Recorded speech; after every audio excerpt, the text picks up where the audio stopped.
You ask Tiger to solve. This deals with linear equations with one unknown. The final result is x equals 5. Let's solve it step by step. Group all constants on the right side of the equation. Subtract 18 from both sides. Group like terms. Simplify the arithmetic.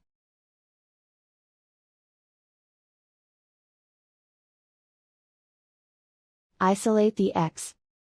Multiply both sides by inverse fraction 5/3.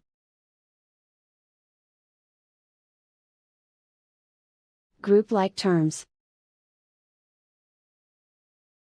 Multiply the coefficients. Simplify the fraction. Multiply the fractions. Simplify the arithmetic. And so the final result is x equals 5.